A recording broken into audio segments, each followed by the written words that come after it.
Greetings. I welcome you all to the 35th seminar of the International PhD in Progress Seminar Series, Phase 3, organized by the Global South Network.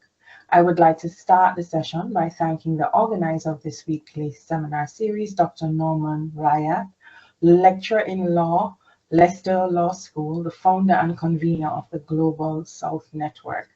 I am Dr. Lesley-Gail Atkinson Swaby. I'm a lecturer at the Department of History and Archaeology at the University of West Indies, Mona campus, and I will chair today's session. I have over 20 years experience as an archaeologist, cultural resource manager, researcher, educator, editor, and my research interests includes the Caribbean, the pre-European context, cultural contact studies, African Jamaican archaeology, food and culture, and rock art. I have written and edited several publications on Caribbean archaeology and rock art, including The Earliest Inhabitants, The Dynamics of the Jamaican Taino in 2006. But my favorite publication is actually my first children's book, Boy and Annie, A Taino Girl's First Adventure.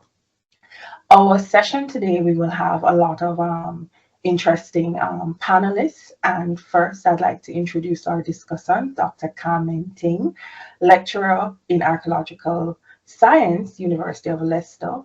Her research interests include, but are not limited to, ancient technologies and the role of crafts in past societies, craft practices and knowledge transmission, archaeological material science, and heritage science. We will also have two peer commentators, Stanley Jachike Onyemechalu, who is a PhD candidate at the School of Archaeology, University of Cambridge. He's also a lecturer at the University of Nigeria and was the 2021 Gates Cambridge Scholar. His research interests cut across a wide variety of areas: post-conflict memory, critical heritage studies, sustainable cultural heritage management, museum studies, and community archaeology. His PhD research sheds light on the Biafra War and its legacies on the cultural heritage of present-day Igbo land in Nigeria.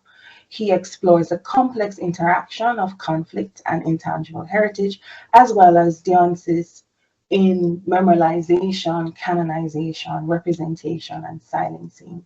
He also has a growing number of publications and conference presentations. We will also have Oliver, again, forgive me, Zach, who is a teaching associate in heritage studies at the University of Cambridge. He is of Venezuelan and Polish heritage, and he is trained in archaeological, anthropological, historical, and ethnographic methods. He received his BA from Leiden University College, where he focused on Guayquerí identity on Margarita Island in Venezuela, and in 2018 he completed his MPhil at the University of Cambridge and focused on the Caquetio identity on Bonaire, and for his PhD he did a comparative research on the islands of Trinidad, Margarita, and Bonaire to better understand indigenous identities and how they interacted with heritage distinctly in each island and based on the different colonial trajectories.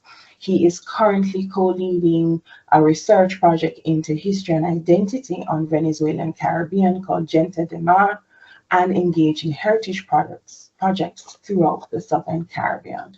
And finally, last but not least, our guest speaker for today is Judith Margarita López Aceves, and her research investigates drug culture and its representation in the pre-colonial Caribbean. Specifically, she examines and identifies the intoxicants consumed by the indigenous communities along the Caribbean islands, specifically in Puerto Rico, their context of use, and how these were part and creators of their cosmovision and identity. Judith will present her project entitled Intoxicant Consumption in the Precolonial Caribbean, how to identify what was consumed through an interdisciplinary methodology. Judith, you have about 25 to 30 minutes for your presentation, and this will be followed by 7 minutes of comments from the discussant and peer commentators, and then we will have 15 minutes of questions and answers by the attendees. The floor is now yours. Thank you. Thank you so much for the introduction. I will just share my screen. So please let me know if you can see my slides. Yes, we can see. Clear. Great. Thank you so much. So thank you for the introduction and thank you for inviting me to give this talk. I'm not going to talk a lot about my project. I'm almost third year PhD student. I'm just going to start my third year, but I'm going to introduce you more into what I'm doing now in my PhD, or how I started to develop certain ideas or how to start certain methodologies that I wanted to do. But we can discuss that during the questions. So I'm going to move my slides. Yeah, okay. So actually my PhD project is called Drug Cultures and Wellbeing, Investigating Drug Use in the Precolonial Caribbean. And my PhD is aiming to develop a non-destructive methodology that would allow me to recover intoxicants or any type of organic residues from ceramic, mainly ceramic from the Precolonial Caribbean, and try to look for a really non-destructive methodology. And my project is, or my presentation today is not only going to be just like pure science or going to show just analytical chemistry and results.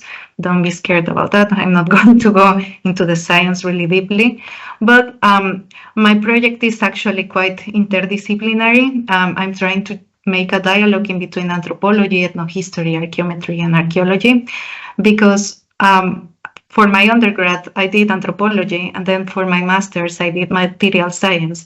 So what I'm trying to do now for my PhD is try to make them like kiss these two disciplines to kiss, like, okay, I have all of this background in social sciences from anthropology, and I have all of this from analytical chemistry from my master's, and I'm trying to make them marry each other. So I'm going to discuss on how I arrived to certain ideas. So please, if you have any questions at the end, I hope I can answer them. But let me start with this. You're going to see a lot of memes in the next couple of slides, so I hope they are entertaining at least. So first, talking about intoxicant use in the Precolonial Caribbean, when the first European colonizers came to the Americas, one of the practices that was like more attractive to them when they arrived was intoxicant use, or the consumption of different intoxicants. The thing is that because of this, a lot of people nowadays think that intoxicant use is something that you can only find in the Americas, or that it's something from the native communities of the Americans and that's unique. But actually, intoxicant use is something widespread across the world, not only the Americas. But here, what I'm trying to say here is that when the colonizers arrived to the Americas, they saw a lot of different activities that didn't match their perspective or didn't match what they were used to seeing in Europe. So they were trying to record everything that they were seeing. The thing is that they were doing it with their European cosmovision. So they are looking into different practices, different activities with their own European cosmovision. And of course, they are going to have different ways of interpreting certain things. For example, if I don't know, I go to a different country where I don't speak the language and I try to communicate with the people, trying to describe what they are doing, but I don't speak the language and I only see something that I have never seen before, probably my interpretations or probably my descriptions are going to be really biased, and they are not going to be a reflection of what really was happening. It's just a reflection of what I'm interpreting with my own cosmovision. So one of these practices that was like really attractive to the colonizers that arrived to the Caribbean islands was the cojoba ritual. And the first person that started describing this ritual was Christopher Columbus, that he was like, oh, people were consuming a powder or something in something called the cojoba ritual or something like that. It didn't have a lot of details. It was just like they are behaving like devils, like demons, when they are consuming this. That's it. What they are consuming, I don't know. Who are the people who are consuming this? We don't know. The description is quite short. So more on the cojoba ritual. To the second trip of Christopher Columbus, Ramon Pané, which was a Catalan friar, was invited by Christopher Columbus to come to the Americas and to try to record all of the different ceremonies or different rituals that he was going to see in the Hispaniola island. So in the second trip that they go to the Hispaniola island, practically Ramon Pané was like, okay, Christopher Columbus pushed Ramon Pané into the Hispaniola and was like, okay, record everything you see, all of the ceremonies, record all of the different things that are weird, or please check if they have any type of religion or something, because one of the first observations that Christopher Columbus had of the people that were living in the Caribbean islands is that they didn't have a religion, and that was one of the first observations. But actually, Ramon Pané, in his own words, he says that people practice something that is for the heathens or something that is from the devil, but actually they have a religion. They are not like non-religious people, they actually have a religion. But talking about the cojoba ritual, he is the first that makes a little bit of a longer description of what it was. And sorry if the slide looks like it's full of text, but on one side you have the old Spanish version, and in the other side my own translation in English. So if there are some mistakes in the English version, please let me know. But what I'm trying to highlight here is that what attracted Ramon Pané to describe was this practice where people were using tubes that they were putting inside their nostrils, and then the other end of the tube, they were placing it on top of a plate that had a little bit of powder, and then they were inhaling. Then he also makes a little bit of descriptions of that are a little bit part of his cosmovision, that people were acting like if they were super drunk, or that if they had like drunk a really strong wine, and that people that don't know about these practices, God loves them really much because they have not practiced any of these things. But besides of that part of the interpretations that Ramon Pané is giving here, he's giving a description of this practice, but actually it's not quite detailed. It's just like, okay, some tubes placed on a dish and they were inhaling a powder that makes people drunk. There's not a lot of description. And actually, just to give a visual image, and here I would like to ask people to be cautious. I'm not saying that what Ramon Pané was describing is what you are seeing in this image. Is just like something that would probably relate to what he is describing, but probably is not actually what he is describing. I'm trying to say that this is a direct analogy, or that what he's describing is what it's happening here, is something that sounds familiar to this practice done by the Yanomami in Venezuela. As you can see, they have a Y-shaped tube where they are inhaling something coming from a dish. I'm not saying that it's the same practice, or that what Ramon Pané is describing is the same. It's just to give a visual image of what probably he is describing. So besides to that, Ramon Pané mentions that this practice of inhaling this powder with the aid of these tubes was something that was done in religious and ceremonial occasions. So here he is like showing that, okay, these people have religion, they have ceremonial practices, they are not just people without any religion or without any practices, they do have them, and in them they practice the consumption of this cojoba.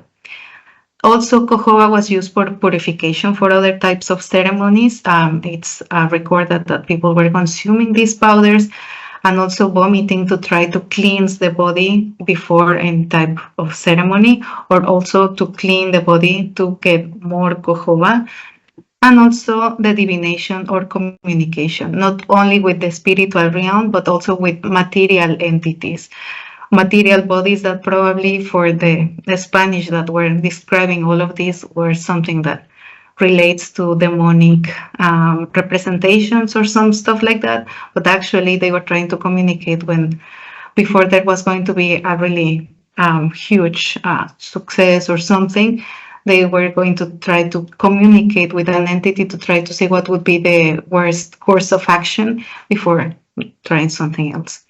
And also there is a really short description of what the powder was.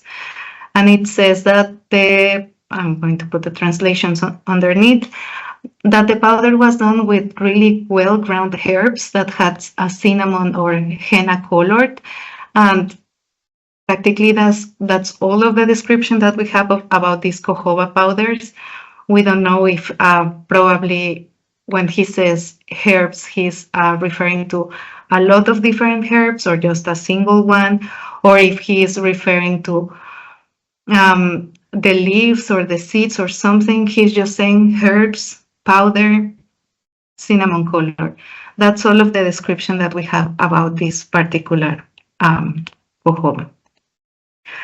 Another colonizer, in this case Fernández de Oviedo, which came to the Caribbean islands, mainly to Hispaniola, and then to, I think, a little bit of Mesoamerica also as well, to describe some of the different practices that he was seeing, because he was trying to record a book of natural resources of the Americas, or of the discovered parts of the Americas, to gift to the kings of Spain. He was trying to record all of the things that he was going to see when he went for the first time to the Americas in the 1530s, 1528 more or less. He was trying to record all of the things that he was looking, like plants or different ceremonies, different animals as well. So in one of the descriptions that he's mentioning, he mentions a similar practice of what the cojoba ritual was for Ramon Pané. But in this case, and I'm going to highlight it here, sorry. So he is mentioning that what they are doing is using two hollow sticks to put in their nostrils, and then the end of the nostril is going to go into some burning herbs or a smoke that they were going to inhale, and people are going to inhale this smoke to do certain particular things.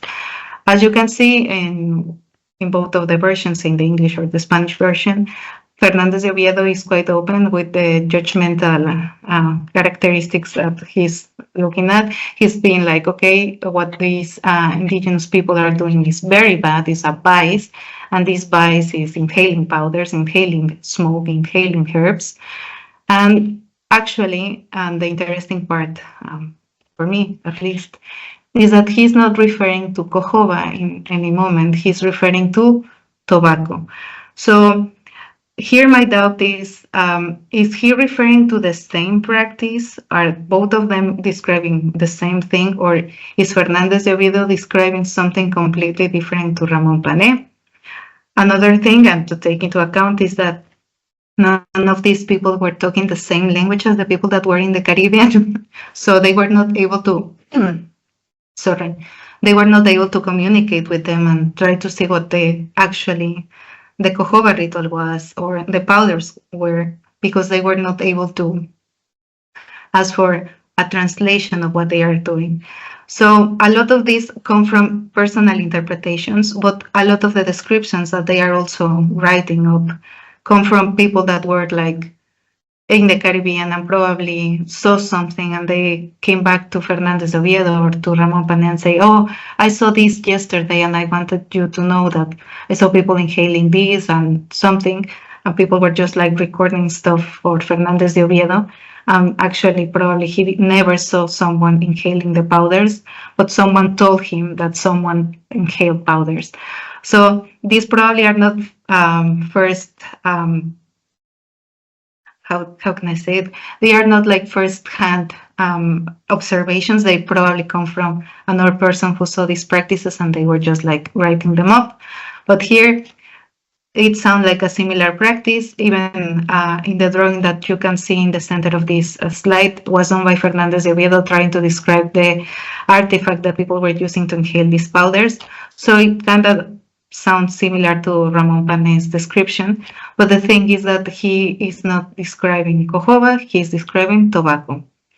The other thing is that when he's doing this book of trying to record all of the different natural resources from the Americas, mainly the Caribbean, he describes something for the first time as cojoba, but it doesn't match the description from Ramón Pané or his previous description of tobacco consumption. He's saying that cojoba has some pods that are non-edible, that have some lentil-sized seeds that are not edible as well, and that the wood of this tree is really strong and is really good for construction. But that's it. He never mentions that there is a ritual using the seeds of this plant, or if they are using these pods for the ritual later, or if they are talking about the same tree. It is not explained, but this is one of the first descriptions that we have of the actual plant of cojoba. The problem is that cojoba, in the version of Ramón Pané, is this like cinnamon powder that is really ground up from herbs, and for Fernández de Oviedo, it's tobacco, what is burning and they are smoking, plus cojoba is something else that it doesn't have any relation with the cojoba ritual.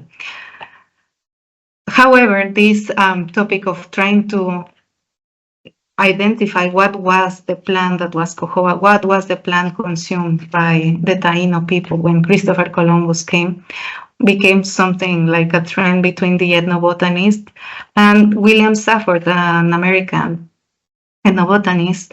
He identified for the first time what the plant was, what cojoba was, and he identified it based on the descriptions that I showed you before from Oviedo and from Pané, but he's actually putting some information that he got from certain ethnographies that other anthropologists were doing from the Orinoco and the Amazon region.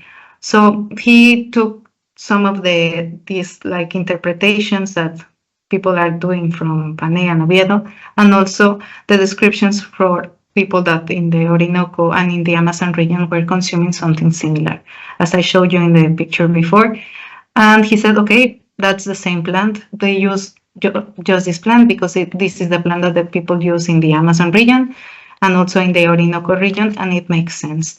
He also took some pictorial information from certain moche ceramics that had like different pots drawn them, and he took into consideration those pictorial representations to say, okay, probably these pots are the same as cojoba, so that means that it's the same as what the people from the Orinoco and Amazon region are using, so that means that cojoba is this plant. The problem lies here where there was no consideration of other plants that were used nowadays still in the Circum-Caribbean region. It was just like, okay, this is the plant that it's going to be cojoba, and from that date onwards, people were trying just to confirm that what William Safford identified as cojoba was cojoba, and that's it. There is no further discussion to say, okay, probably there are different plants that can be cojoba or that can be part of the intoxicant paraphernalia that people were consuming in the Caribbean. And here I put just a couple of examples of the plants that probably William Safford and other people should consider as being part of cojoba, or probably part of the intoxicants that were consumed in the Caribbean, that also follow the same descriptions done by Oviedo and Pané, and that also are used in the Circum-Caribbean region. Here I put Nicotiana tabacum, common tobacco, which matches the description of Fernández de Oviedo, but also probably for a lot of people, tobacco is not like a really strong drug, but tobacco juice or even smoking large quantities of tobacco, and also another type of tobacco plant, which is Nicotiana rustica. When it's smoked a lot, it intoxicates people and it makes them have hallucinations. So tobacco is not as harmless as it looks. It can be really, really harmful. Another plant that would match this description could be Datura or Brugmansia suaviolens that you can see in the center of the slide. Both of them have lentil-sized seeds, like the ones described by Oviedo when he said cojoba, but they also have a cinnamon color, and they also have psychoactive properties that would match the description of what Ramon Panet is saying. Also, these plants are also used, and you can find them in the Caribbean region and also in the Circum-Caribbean region, and they are used in a lot of different ways intake, not only the inhalation of powders or the snuffing of powders, but also in the form of juice or enemas that I will talk in a second. The other two are Erythrina corallodendrum, which it's also known as colorin. It also matches the description of being a plant that comes in pots. It also has psychoactive properties. It's also a native of the Caribbean, but it was not considered as being one of the possible identities of cojoba. And also we have Mimosa tenuiflora that we see in the bottom left, also known for me as Tepesco huite. It also has toxic properties, and it also comes in pots. The seeds are lentil-sized. They are cinnamon color. They follow and match all of the different descriptions that I thought before. The thing is, I think the major problem of saying, okay, cojoba is just this singular plant, full stop. The problem is that we are denying the possibility, and I think it's a great possibility that there were a large variety of different intoxicants or plants used in the Caribbean, that because now there is just this identification of a one singular plant being cojoba, there is not an opportunity to discuss all of the different practices or different intoxicants that were also part of this cosmovision in the Caribbean. They are just denied and being like, okay, but they are not cojoba, so of course they were not done in the Caribbean. That's it. And I think it's important to open the discussion and say, okay, probably the different intoxicants that they were consuming was a little bit broader than just this one and Nicotiana tabacum. I think there is a large variety that is naturally there. It's native from there, and probably we can discuss a little bit further that. And here in this diagram, I'm trying to show that this identification was done mainly with the historical sources, with the ethnographies from the Orinoco and the Amazon region, the pictorial representations, but we don't have any type of archaeobotanical remain, or we don't have any like approval or positive answer from chemical residues. We don't have any type of evidence of both of them to say, okay, I have chemical residues from this plant that it's an Adenanthera peregrina, and I can say this is cojoba, and we don't have the seeds in any of the archaeological sites to say, okay, I found cojoba here, and it's quite related with intoxicant consumption. So I think here is time for interdisciplinarity, and here is where archaeometry is going to help me with the dialogue between me and the artifacts that are part of the intoxicant paraphernalia. And here I would say that archaeometry is going to allow me to dialogue with the people, with the materials as well, because it's going to give me the tools to try to find the different residues, but not only the residues that would confirm or say, okay, the plants that were used by the Caribbean people are these ones, but also to try to defy or discuss or challenge the idea that, okay, cojoba is just one singular plant, and that's it. So I talked to an archaeologist in Puerto Rico to see if I could handle some intoxicant paraphernalia to be able to sample it and to be able to analyze it. I'm going to change it. So the first thing that I saw, and you can see the picture on the right side, was that she showed me this amazing snuffing bowl. And when I saw it, I was like, okay, this doesn't look like what was described by this Ramon Pané and Oviedo, that these tubes that were used to inhale powders or something, but they are called snuffing bowls. And it is thought by the archaeologists that these snuffing bowls were used to intake powders from the bowl, so you were going to inhale them. So at first, my first interaction or my first dialogue with the material is like, okay, you don't match the description from the historical sources, you are something else.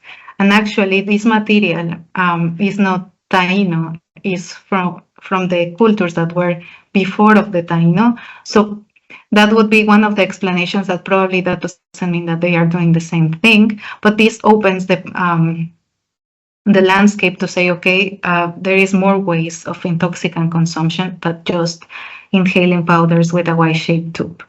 So here in the center, I put a picture from the Western Mexico shaft-dump tradition, where you can see that there is inhalation of something.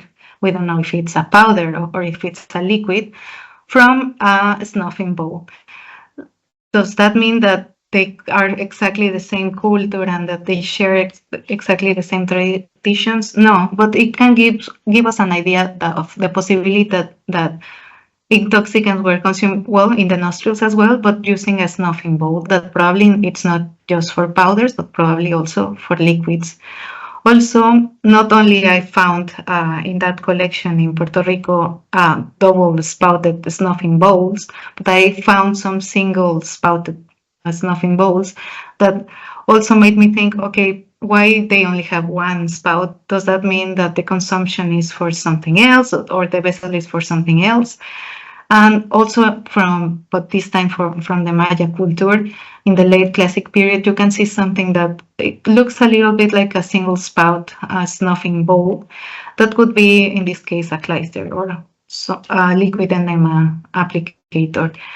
So just by seeing the material, seeing the artifacts, I was starting to think, okay, probably first, I need to challenge the idea that the only way of consumption was this, like a snuffing of powders. Second, does that mean that just powders were used? I don't think so. I think that there were other ways to consume intoxicants, and probably liquid was another one of them, probably not only from the nostrils, but also through the use of enemas as well. So the material that I was able to sample comes from La Hueca, which is in Vieques. You can see it's in the east of the main island of Puerto Rico. And it comes from two different horticulturalist cultures, which are the Saladoid and the Huecoid, which were contemporaneous. And I will change the slide. And there was one of the different characteristics that I think shaped a lot of my project, was that when a lot of people do in archaeology or in archaeometry try to analyze organic residues, there is the possibility of analyzing a ceramic sherd, and probably that implies that we need to destroy, or we need to micro drill the ceramic, or do a little bit of a destructive or micro destructive sampling, which the doctor that is keeping all of this material told me just before I was talking to her, like, you cannot destroy or do any type of destructive sampling if you want to analyze this material. And then I was like, okay, so what can I do? What can I do to talk to this material, to be able to see if there is any type of organic residue? And if there is organic residue, how can I match it to a different plant or a different variety of plants and say, okay, probably these are the plants that were consumed during these times in Puerto Rico, but probably this tradition also kept going until the Taino culture as well. But that's something that I was struggling with, because I was like, people are trying to do destructive analysis or micro-destructive, but here I cannot do anything. What can I do? So I started doing, developing a methodology that would allow me to let's say, understand the smell of the past or the smells that were kept in the material or the smoke that was kept in the materials. And this, I'm trying to find a way to talk to the artifacts without damaging them or without challenging their integrity. And here I'm trying to use something called SPME.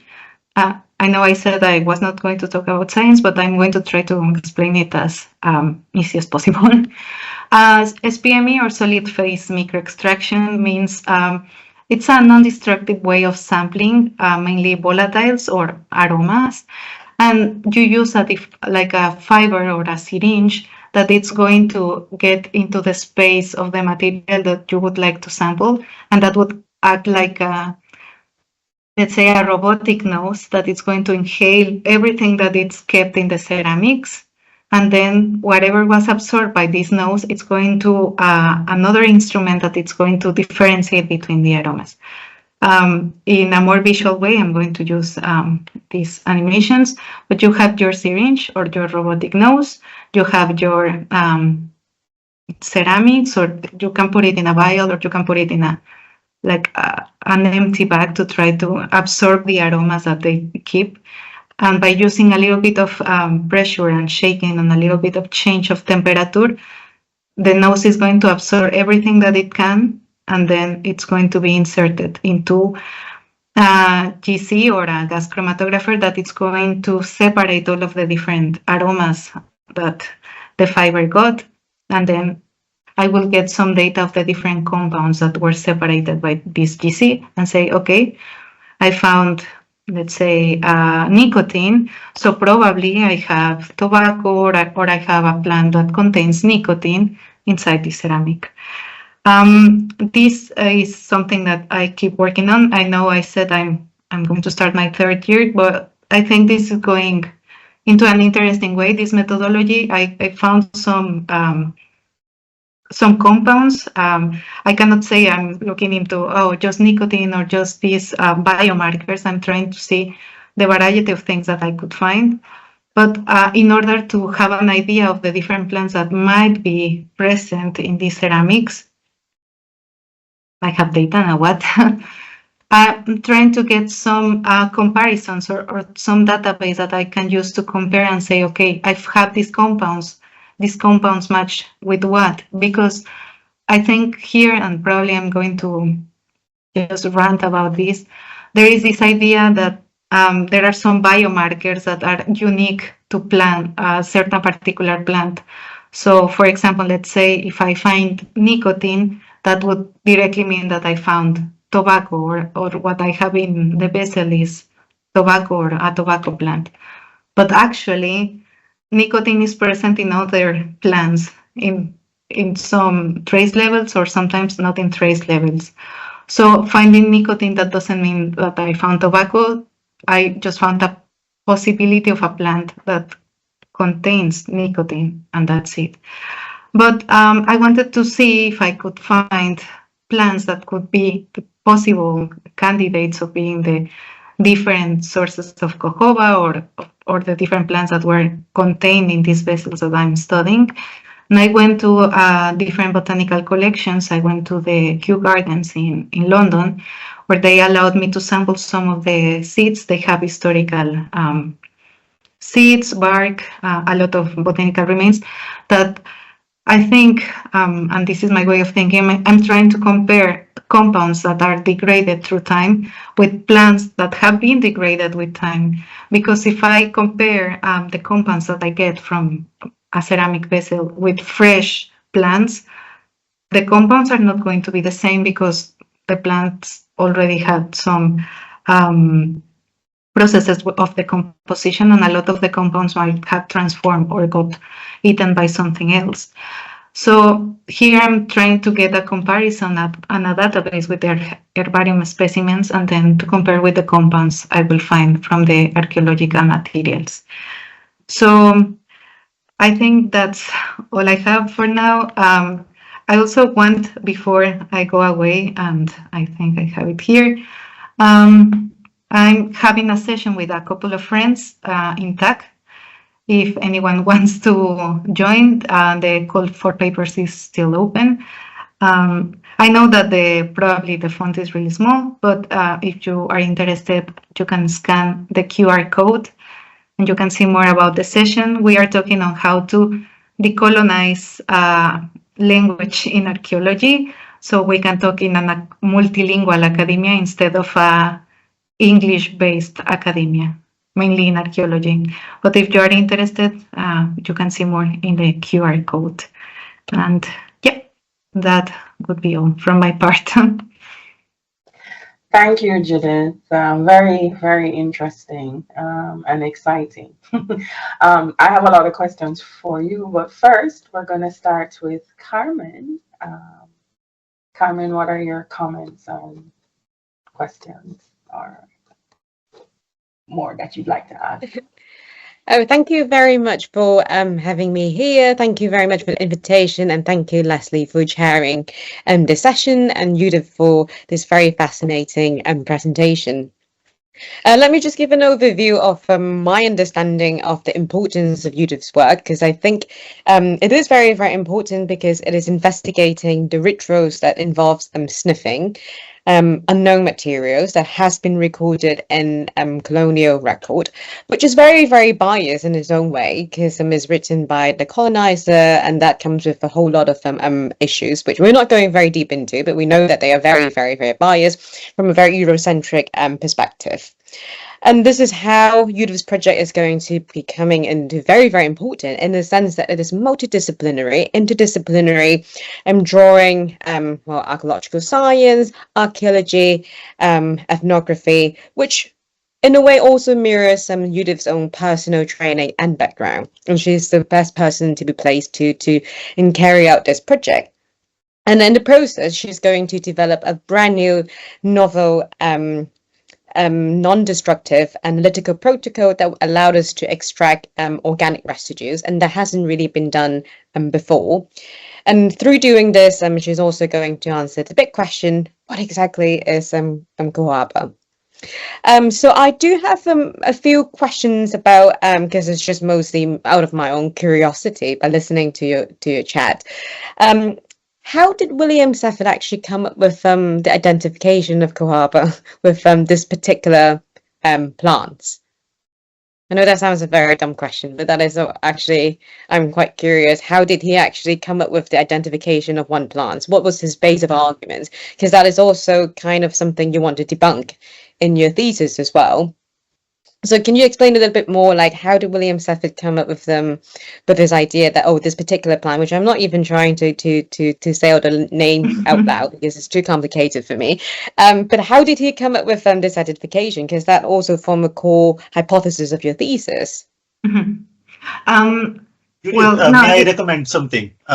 Yes. You please collect the questions and comments from Carmen, Stanley, and Oliver. And then you may wish to respond them collectively, because many of the comments and questions might overlap. Yeah, sure, of course. And obviously, or I can also go for some more scientific questions. But then I'm curious about how would you envision what kind of rituals that you're doing would leave traits in the materials that you're studying? And how could you be sure that is actually they're only using one plant, or actually they're using a combination of plants? And how would you envision this data would look like in your analysis? And you also mentioned a little bit about using an ethnographic approach. So I'm not really sure which part of the ethnography that is going to be in play in your approach. So could you elaborate a little bit about, like, are you going to speak to some of the local population? Is some of these rituals still being carried out being performed by the local population there? So would you talk to these people? But I would assume this is going to add so much more levels of work, which is already a lot of work for you to do for the stuff that you're already doing. But I'm just quite curious of all these many directions that well, you could have explore, or you considering to bring into your thesis, or maybe that is the next stage of your your research? So these are some of the questions out of curiosity of me, but as a whole, I find it very, very fascinating project, and I think what you're doing in terms of the scientific front is very, very fascinating and very, very groundbreaking. And I'm a bit biased here because I was also on the panel of Upgrade, and so I understand that she has made a really, really good progress in terms of extracting organic residues, and so all very, very good work. So that's all the questions from me. I look forward to hear what other commenter will say. Okay, thank you, Carmen. Stanley, your comments? Yeah, thank you very much, López, for your wonderful presentation. Also, thank you, Riyad, for inviting me to be a peer commentator. Yeah, I think just to start off from one of the comments made by Dr. Carmen, I was also wondering where the anthropology and the ethnohistory, which you mentioned in this multidisciplinary approach that you were using, where those two come into play in your work, because it seemed as though a lot of the scientific methods like the archaeometry were mostly from materials that you got from museums or and other places like that. So I was wondering if you could comment on how you were going to, or how you're using the anthropology and the ethnohistory to complement these methods. And then I also struggled to understand the cosmovision. So the word cosmovision, in your introduction, you said a lot of these practices were seen through the lens of a European cosmovision. So I was then waiting to hear, and maybe this would be the result of the ethnohistory and anthropology, what the indigenous cosmovision is or was, and then see how they differ or relate to each other. So, I mean, if you could comment on that as well, that would be great. Those are the two major comments I have, but really, really fascinating work. Thank you.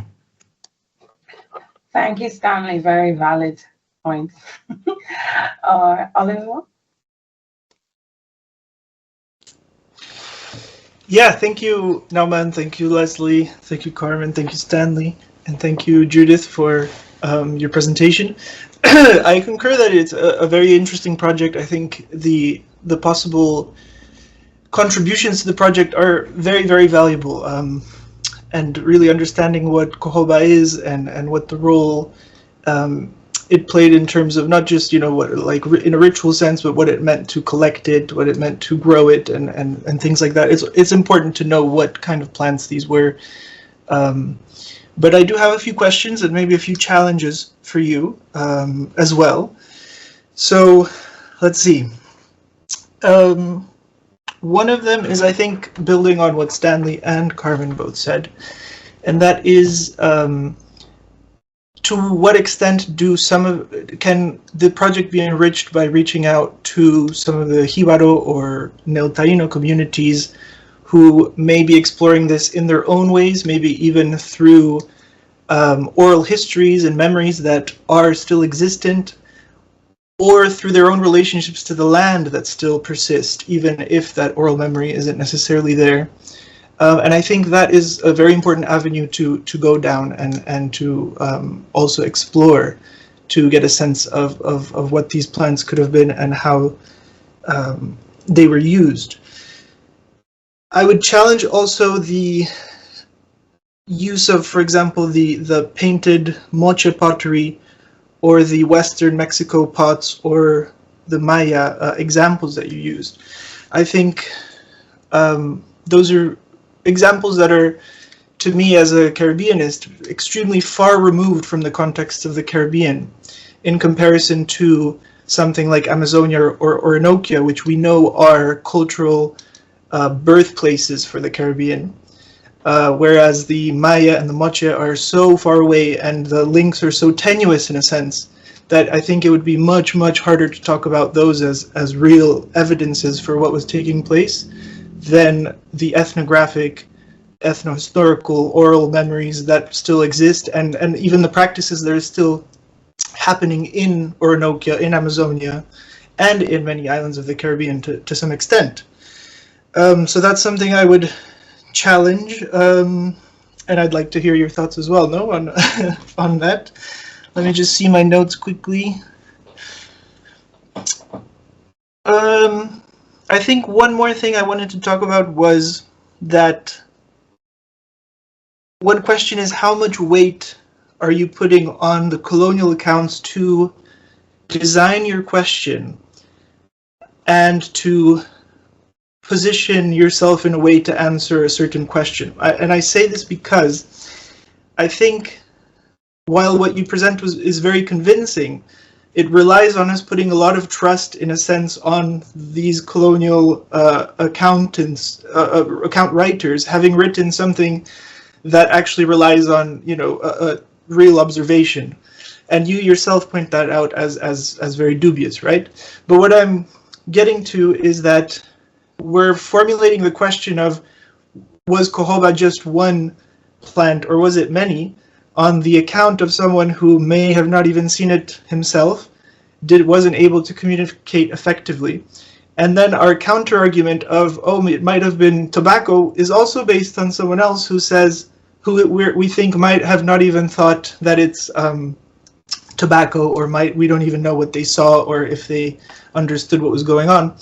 Whereas I think on the inverse, if we were to balance the value of ethno-historical and ethnographic evidence that we have from areas that share a cultural history together with the Caribbean, and I'm talking again about Orinoco and Amazonia, I think that evidence much outweighs any historical evidence or accounts, sorry, that we have, colonial accounts. And from those places we do know of the diversity of intoxicants and hallucinogens and so on that are used across Amazonia and Orinoquia among, you know, Cariña, Wayuu, Warao, all of these different communities. So I think maybe removing some of the weight, and I do understand that also positioning or giving so much importance to those colonial accounts needs to be done, because that's what so many have done before, and we need to tear that down. But I do think we need to center perhaps the most valuable evidence, which to me is that ethno-historical and ethnographic evidence in comparison to the colonial accounts. So, and Oliver, may I interrupt you? Yeah. I think we need to give some time to Judith as well to respond, and then we have to go to, if you can conclude it. Yeah, that was about it. I had just one more thing to say, which was that there's this visual, a consistent visual and symbolic imagery that talks about the shared cultural history of the Caribbean to some extent, of these migrations that populated the Caribbean from Orinoquia and Amazonia and the Guyanas, right? And I think one of them that's been written about is these images of people who are sitting on little like things, and they're jorobados. They're like they have hunchbacks, right? And I think that's also something interesting to think about in terms of how that whole area is tied together in a kind of culturally descended cultural way, just to strengthen again the power of those ethnographic analogies, which I noticed you were very careful to say, you know, like the Yanomami, we can't say it's the same, but I do think that is the most kind of compelling evidence we have. So anyways. Thank you, Oliver. Judith, your response? So I wrote the questions down, and I hope I can answer them. In some cases, if I'm not, we can email further and discuss this in more detail. How did William Stafford get to identify cojoba? Well, he got some of the descriptions. He didn't go to the Amazonian or the Orinoco regions to see the practice of inhaling. In this case, cojoba is not called cojoba, it's called yopo, this plant, Anadenanthera peregrina. And he was saying that, oh, okay, these people are consuming a powder made with cojoba and a little bit of calcium carbonate, and they are inhaling it, and they are feeling drunk. They look like they are having hallucinations. So probably this is the plant that they were consuming. And I think, as Oliver was mentioning, the Amazonian and the Orinoco region are quite tightly related with the Caribbean region. But probably it's me that I'm being a little bit biased as well. I wouldn't remove Mesoamerica from the area of influence as well, because I think probably they are not the descendants of the people from the Mayan cultures or from Mesoamerica, but there were relations that probably were done also with the consumption of different plants, not only being the descendants of William Safford read about this description of people inhaling this particular plant, and he said, okay, this plant matches the description of the colonizers, so that means this is the plant that they are consuming. But actually, an Adenantera peregrina, or the tree, cannot be found in the Caribbean island. It was introduced. Nowadays, it's really hard to find in the Greater Antilles. You can only find it a little bit in the Lesser Antilles, but it's not as present as you can find it in the Amazonian or in the Orinoco, where it's native from. And this was just like an analogy or a direct analogy of, oh, this description matches what these people from the Amazonian are doing. That means the plant that they are using is the same, without thinking on the botanical repercussions or if actually the plant was available for the people that were in the Caribbean islands. The second question, how to deal with mixtures. I think I cannot answer this right now because I think it's a quite complicated question. Some of these plants that I have identified, and I'm going to touch more about it in one of the next questions, have related or similar chemistries. They have similar compounds. So I think it's really hard to say that there is a particular or a singular plant in a vessel, and saying that there is a mixture is a little bit more hard than finding just a singular one. So I cannot answer how to deal with mixtures. I think this is something that I probably will rip my hair off when I'm dealing with that question in a couple of months probably. And the other question, the ethnographies and ethnohistory. So I know that this presentation sounded a lot like I'm just like basing myself in a lot of the colonial accounts, and that's my mistake. I can accept that. But actually, this was just like the beginning or my own introduction to the topic, because I was like, okay, I'm Mexican, so I have more of an idea or a perception of different types of intoxication being available in the different indigenous community of Mesoamerica, let's say. So when I was introduced and just to the Cohoba, I was like, and what else? Where are the other sources?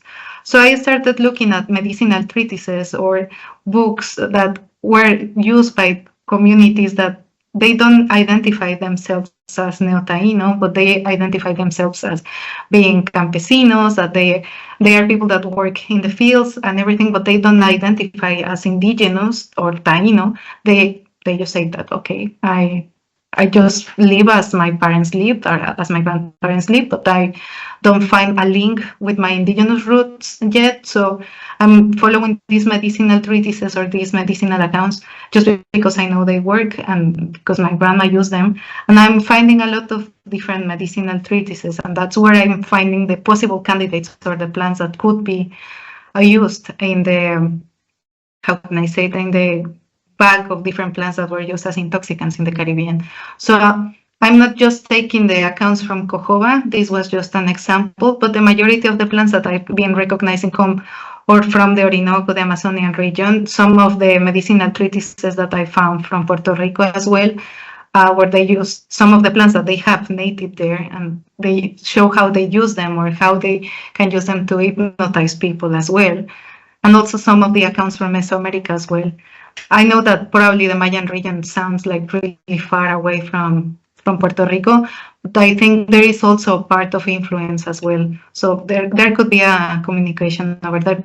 I understand that probably the Shafton and the Moche ones were a little bit too far, but I think probably with the Mayans, there is more of a relation of proximity even. Again, with the cosmovision. I don't know if it's because I use this word a lot as perception. how can I deal with the cosmovision of indigenous communities? I think that's something about agency that I would not like to have this agency of saying, okay, I can explain the cosmovision of indigenous communities myself. No, I cannot.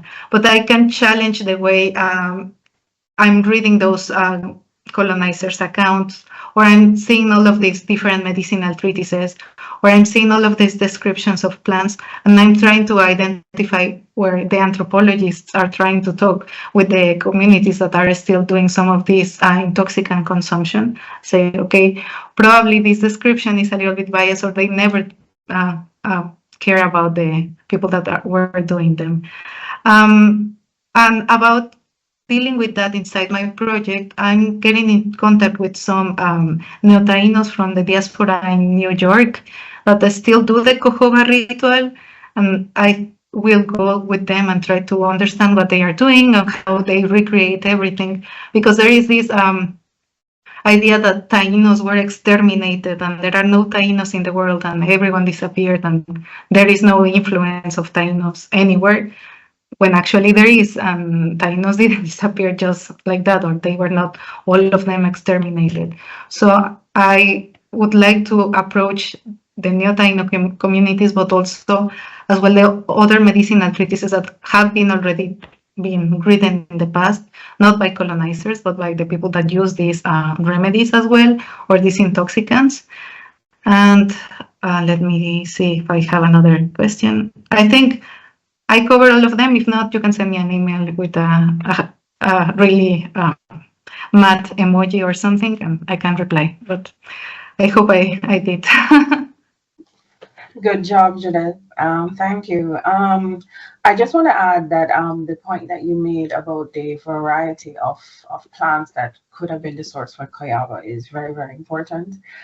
We in Jamaica, the species that Stafford identified, we don't have it, but coyoba was practiced. We do have religious paraphernalia that the Taino created that, you know, suggests the use, and the contemporary Taino communities do still do the coyoba ceremony. I'd love to talk to you more, so we should definitely keep in touch. Thank you everyone for participating. And do we have, before we go, any comments or questions from the audience? If not, no, other than just interesting presentation, and all the best in your work. I think we all are wishing you success, Judith. All right. Teneko kakona, which in Taino means abundant blessings. Thank you. Thank you very much. Good luck. Look after yourself. Have a great day. See you later. Bye. Bye. Nice seeing everyone.